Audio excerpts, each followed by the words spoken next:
Good morning. My name is Naz. Today we have a very grateful Dr. Ananta Raina from GDMC in Dehradun. So we are talking about glaucoma, यानी कि आज हम बात करेंगे काला मोतियाबिंद। तो जैसे कि हमें पता है ये आँख से रिलेटेड एक समस्या है जो आजकल भारत के अंदर बहुत ही ज़्यादा फैल रही है और भारत पहले दूसरे या तीसरे स्थान पे आ गया है और इसके वजह से लोगों में बहुत ज़्यादा ब्लाइंडनेस के केसेस आते हैं। तो मैम आप हमें प्लीज़ बताएंगे ये एग्जैक्टली होता क्या है और क्यों हो रहा है?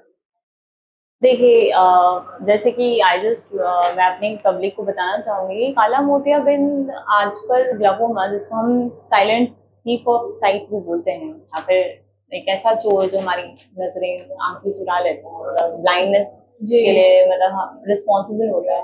काला मोतियाबिंद है एक्चुअली एक नर्व का डिसऑर्डर, नर्व कंप्रेशन होता है जो हमारी ऑप्टिक नर्व है, मेनली आईज की, जहाँ से हमारे विजुअल सेंसेशन जाते हैं, जहाँ से हम एक्चुअली रिस्पॉन्सिबल है, जिससे हम देख पाते हैं।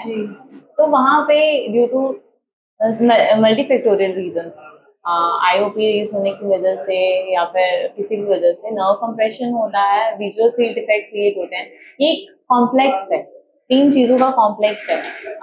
कभी कभी आपने सुना होगा नॉर्मल टेंशन ग्लाकोमा के बारे में भी, ऑप्टिक ऑक्यूलर हाइपरटेंशन के बारे में। तो जैसे नॉर्मल टेंशन ग्लाकोमा में आईओपी तो ठीक रहता है, आंखों का प्रेशर ठीक होता है, लेकिन फिर भी इंसान की ऑप्टिक नर्व डैमेज होती है, उसमें विजुअल फील्ड डिफेक्ट आते हैं और उसको ग्लाकोमा हो जाता है। तो इट्स एक कॉम्प्लेक्स है जो कि पेशेंट्स को, आम आदमी को तो समझ में नहीं आएगा। तो इसके लिए उसको डेफिनेटली अवेयर करना, उनको समझाना, उनको बताना, ये हमारा फर्ज है। तो वही मैं ट्राई कर रही हूँ कि अपने स्टॉक से मैं पब्लिक अवेयरनेस कर सकूं, ताकि उनको समझ में आए कि एग्जैक्टली ये क्या है, इसे कैसे बचा जा सकता है, और अगर हो गया, इट हैज हैपेंड, तो हाँ, हम उसको कंट्रोल कैसे कर सकते हैं, सो दैट हमारी आईज टोटली ब्लाइंड ना। तो मैम ग्लोकोमा का हमारी डेली लाइफ में कोई इफेक्ट पड़ता है? डेली लाइफ में देखिए, ग्लाकोमा जब स्टार्ट होता है या डेली लाइफ में डेफिनेटली इफेक्ट होता है, क्योंकि जब स्टार्टिंग के साइंस होते हैं, जैसे कि पेशेंट को हेडेक होता है, मेनली ब्रोएक होता है, पेशेंट सेज कि भारी लग रहा है यहाँ पे, मतलब this reason, mainly headache start होता है। एंड उसको कलर्ड हेलोज दिखते हैं, रंगीले सितारे बल्ब की तरफ दिखेगा तो उसके इंद्रधनुष होता हुआ दिखता है। ग्लेयर्स होते हैं, हैलोज होते हैं, ग्लेयर होता है, गाड़ी चलाने में ग्लेयर आता है, या फिर कुछ भी नाइट टाइम में वर्क करने में, कभी भी वर्क करने में ग्लेयर आता है। तो ये सब चीजों से आपकी normal quality of life effect होती है, डेफिनेटली होती है। तो अगर अब पेशेंट या फिर जनरली आम जनता तो इस चीज को बहुत ही नॉर्मली एंड कैजुअली लेगी, बट ये चीज जब तक उनको पता ही ना होगा, अवेयरनेस नहीं होगी, तो वो इसके लिए आगे सीख नहीं करते। तो जनरली लोगों को, पीपल आर सो, मतलब इतने मतलब गरीब या फिर पुअर है हमारी कंट्री, हमें पता है, जैसे कि या फिर लोगों को अवेयरनेस नहीं है। तो just lack of awareness actually leads to the ignorance. तो लोग उसको इग्नोर कर देते हैं या फिर हल्के में ले लेते हैं, बट थिंग इज, ये डिजीज है, इसको प्रॉपरली एड्रेस करना जरूरी है। एंड इससे पहले कि आप अपनी साइट खो जाएं, we have to address it. Definitely लोग पैनिक करते हैं, बट अगर आप उनको प्रॉपरली गाइड करें, समझाएं, एज अ क्लिनिशियन अगर हम उनको प्रॉपरली गाइड करें, तो डेफिनेटली वो एक अच्छा उनका रिजल्ट हो सकता है। They can lead a happy and normal life. तो मैम ये जरूरी है कि ये 40+ के लोगों को, क्योंकि बहुत से लोगों का मानना होता है कि जो ये 40+ होते हैं या 50+ होते हैं, ये बस उन्हें इफेक्ट करता है। नहीं, ऐसा कुछ रीजन, ऐसा तो कुछ भी नहीं है।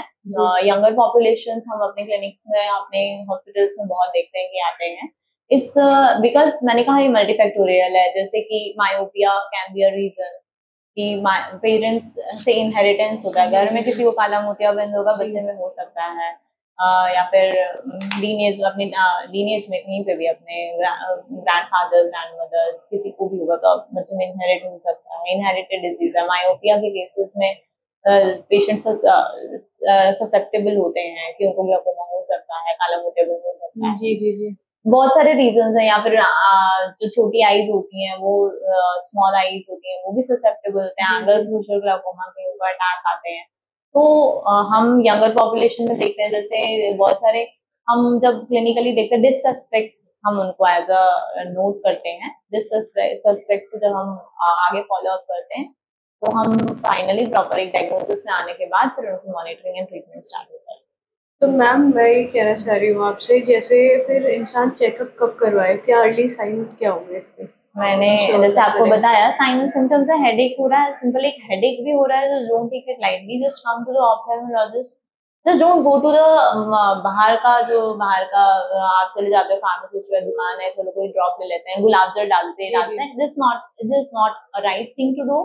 ये सही चीज है भी नहीं और उनको भी कोई नॉलेज होती नहीं है। घी वगैरह भी यूज करते हैं, घी oil, I have heard, sometime milk also. Yes, तो ये चीजें, these things are not औषधीज, you should use and you will get to फायदा and anything you will get better.